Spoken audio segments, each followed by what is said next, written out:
द्रौपदी और दुर्योधन का आखिरी संवाद।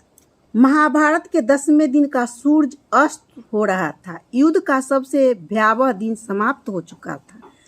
कुरुक्षेत्र की रणभूमि पर खून की नदियां बह चुकी थी और उसी दिन महाभारत के सबसे महान योद्धा भीष्म पितामह अर्जुन के बाणों से घायल होकर धरती पर बाणों की शैया पर लेट चुके थे। सारी सेना स्तंभ थी। एक युद्ध विराम की घोषणा हुई। रात के सन्नाटे में हर योद्धा, चाहे वह कौरव पक्ष का हो या पांडव पक्ष का, भीष्म पितामह के दर्शन के लिए आया। सबसे पहले उन्हें प्रणाम किया और सम्मान पूर्वक लौट गए। पर तभी वह आया, महाभारत का सबसे बड़ा खलनायक दुर्योधन भीष्म के चरणों में बैठता है। भीष्म धीमे स्वर में कहता है, हे धृतराष्ट्रपुत्र, मेरे पास आकर बैठो। अब मेरी आंखों में इतनी शक्ति नहीं कि तुम्हें दूर से देख सकूं। दुर्योधन पास आकर बैठता है और तभी भीष्म अपने हृदय की गहराइयों से वो शब्द कहते हैं जो शायद पूरे महाभारत का सार थे। पुत्र, मैंने अपने जीवन को हस्तिनापुर की सेवा में अर्पित कर दिया। अब मृत्यु की ओर बढ़ते इस वृद्ध पितामह की एक अंतिम इच्छा है, पांडवों से संधि कर लो, युद्ध समाप्त कर दो। देखो, अर्जुन ने मुझे परास्त कर दिया है। मेरी भुजाओं में अब शक्ति नहीं बची कि तुम्हारी रक्षा कर सकूं।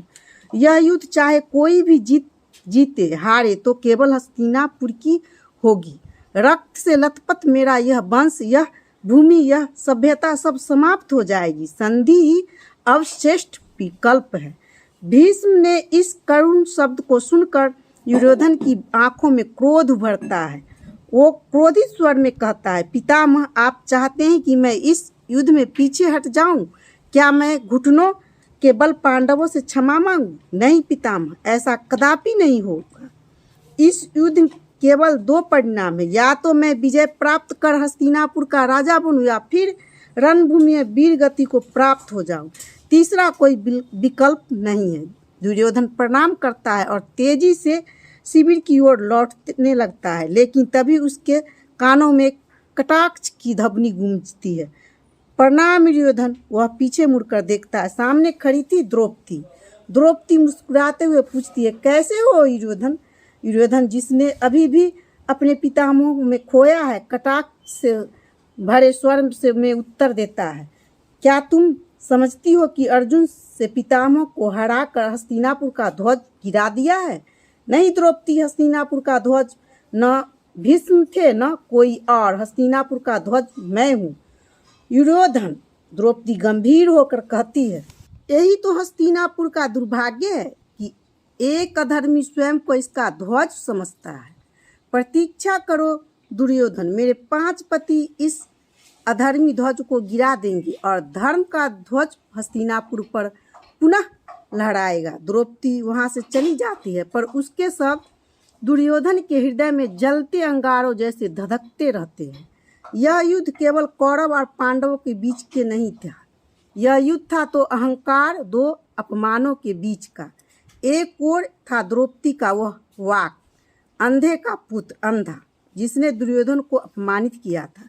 दूसरी ओर था दुर्योधन का द्रौपदी के चीरहरण का आदेश, एक ऐसा पाप जिसने पूरे धर्म को कलंकित कर दिया। दुर्योधन ने सभा में द्रौपदी को उसके बालों से खींच कर लाए और उसकी जांघ पर बैठाने का आदेश दिया। उसी राजसभा में द्रौपदी को वेश्या तक कह दिया गया। यह कोई साधारण अपमान नहीं था, यह था धर्म के खिलाफ सीधा युद्ध।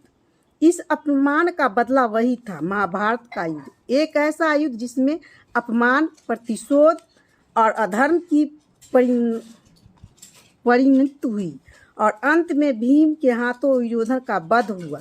धर्म ने फिर से हस्तिनापुर में अपनी जगह बनाई।